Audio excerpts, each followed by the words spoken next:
Peter Ndegwa,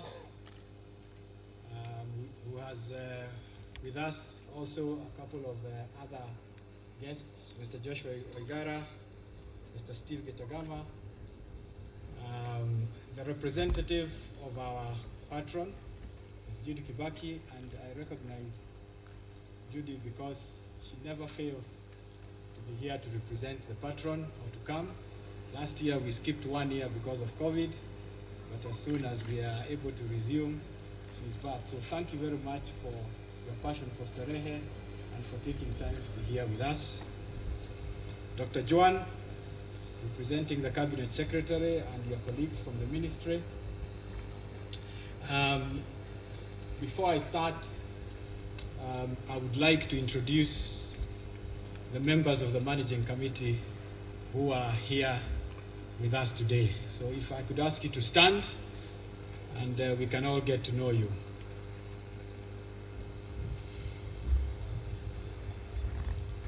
So right on my left there, we have Mr. Harin Dafa, who is a member of the MC and also one of the vice presidents of the Old Starehian Society. Of course, Sister Jane Soita, director of Starehe Girls. We have Mr. Murada Kinodia, who is also an old boy and one of the members of the managing committee.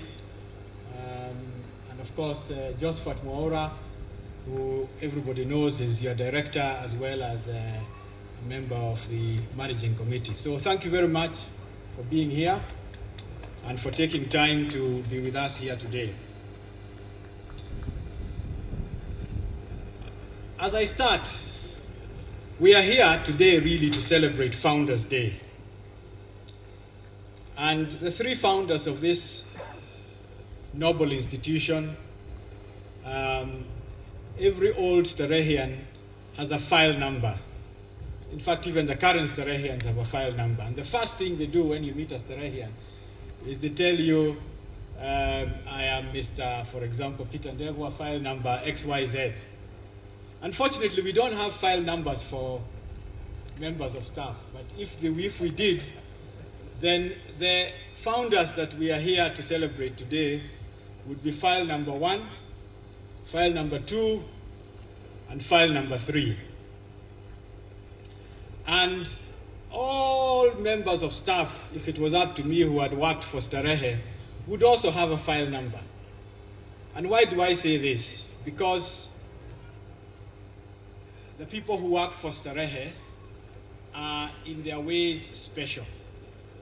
And today, our guest of honor, if you permit me, I will spend time to talk about what I consider to be the unsung heroes of Starehe, and indeed the unsung heroes of any educational system in any country, and the unsung heroes of the country, which is the staff, the teaching staff and other staff who work in educational institutions. Ladies and gentlemen, we have here a staff, I believe, of 80 or so teaching staff, plus another 68 support staff, making 148 staff. These are the people to whom we entrust the lives of the thousands of boys who pass through here. There are just over 1,100 current students, but based on the file numbers, there have been over 15,000 who have passed through this school. And all these boys, we have entrusted their lives, their academic development, their character development, their transition from boys to men to the staff who work in these institutions.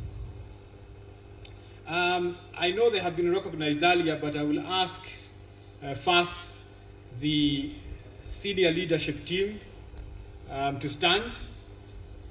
I would like to recognize them this time on behalf of the managing committee. So if you will stand, please, Mr. Njiri, Mr. Mwangi. So starting from the far right, you are right, but my left, Mr. Waithaka. Next to him, of course, is the head of academics, Mr. Njiri, Mr. Fred O'Connor, who is the deputy director. Right behind me, Josephat Mwaura. I see Mrs. Kiprop is there, Mr. Ndede, there he is, Mr. Mwangi, do I see you? Yes, next to Mrs. Kiprop, Mrs. Nyakariga, Mr. Kioi, the head of exams. When we talk exams, that's the man we all look at. So, Mr. Achach, there he is, Mr. Achach, he is masked, so I had not recognized him. So mine is to say, on behalf of the managing committee, on behalf of the students, and on behalf of all the sponsors and friends of Starehe, is to say thank you to you, first as the leaders of the staff. Can I then ask all staff also to stand, please?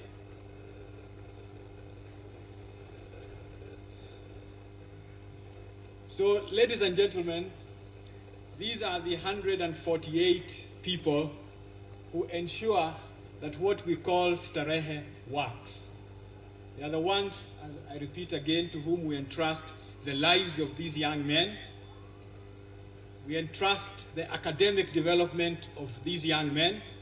We entrust, even more importantly, the character development of the young people we see in front of us.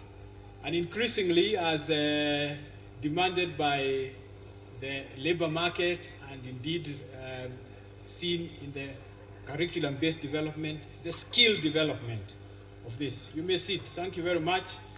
But as you sit, I'm going to ask the young men of Starehe to recognize the staff with, I've had 7 factorials. Can I ask for a 9 factorial today?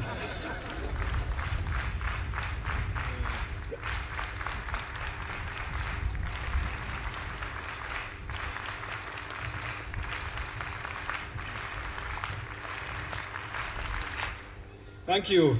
I might have asked for a 15 factorial, but I recognize that I'm probably standing between you and a healthy lunch, so I will keep it at that. So why do I call them the unsung heroes? Because ultimately, every educational institution, the one constant, the students come and go through and rise through, the one constant is the staff who work there. They are the ones who hold the culture, who make sure that it remains. When we say Starehe, we are not referring to a red and blue uniform. When we say Starehe, we are not referring to these buildings, wonderful as they may be. When we say Starehe, when I, as a young person, say I'm going to Starehe, it means that I am entrusting my life to a group of people who will guide me through the formative years and transform me into a responsible adult, ready to face the future, ready to face the world of employment with all its challenges, with its pleasures, with its disappointments. And that stuff defines in many ways what Starehe is and represents what is called the Starehe way.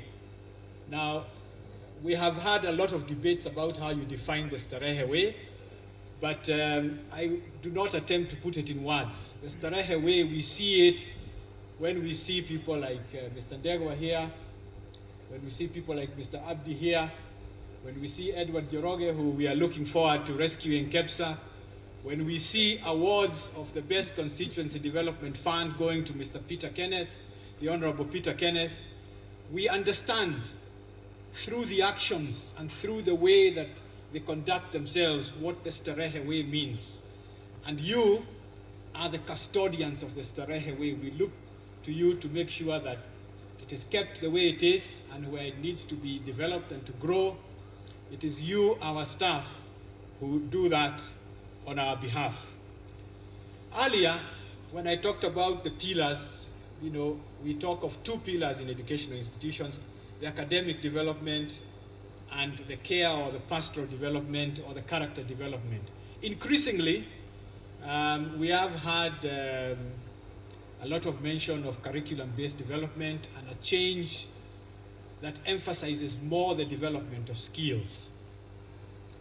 Dr. Juan, if I may say, Starehe has been years ahead when it comes to recognition of that other third pillar, the need to develop schools. The computer center that we see here has been in place for many years. We saw some of the work that they are doing. We saw the St. John's Ambulance, the Scouts, and others. And Starehe has, for a long time, emphasized the need to not just give you the academics, develop your character, but also try to equip you as best as possible with additional skills that will help you as we go forward. So we believe that in many ways, the Starehe as it is, the Starehe way will be even more richly rewarded by the new dispensation. And this dispensation is not there just because the ministry wishes to change the curriculum. It is there because there has been a recognition that the world out there requires that students live with a more developed set of skills than they have hitherto done. And it's not just something that is there in Kenya. For those involved in international education, we have the International Baccalaureate or the IB system, we have BTEC. There are other forms that are practiced across the world that recognize this. But I'm glad to say that when I look at Starehe, we see that this is an institution that has taken the lead in that way as it has in many other matters. Earlier, the director, Mr. Moora, talked about the commitment to reaching 10.5. I have to say that I was here a few months ago and I met with the senior leadership team. The commitment then was 10.4. It's since improved to 10.5. So I'm hoping that by the time we sit the exams, it might have become 10.7. Just keep up the good work and keep raising the commitment. That is the Starehe way. So this is not a day for long speeches. I'll first start by saying that I would like to recognize and thank the government of Kenya and particularly the Ministry of Education for the way that they have gone about giving priority to education during the COVID crisis. If you go around in the region, and indeed in other parts of the world, there are places where the education system has suffered immensely. Schools have been closed for more than 2 years in some instances. Education has come to a standstill, and many of the challenges that Mr. Moora talked about have continued to permeate through the society. And I recall a discussion one day where people were saying that you cannot open restaurants, you cannot open bars, you cannot open these things before you open schools. And I think the government here, and thank you for your leadership together with your colleagues, really has said we continue to place education at the heart of what defines this country. We see it even in the contribution, the percentage of the budget that goes to education. And I have to say, as a person who travels across much of Africa and many other countries, that really the way in which we have emerged as an education sector from the COVID crisis positions us extremely well. And we thank you not only for your presence, but for your continued leadership in the education sector. In conclusion, I will come back to our members of staff, and I will say to you that we salute you, we celebrate you, we appreciate your time and your effort. In the military, one gets medals for what is called service above and beyond the call of duty.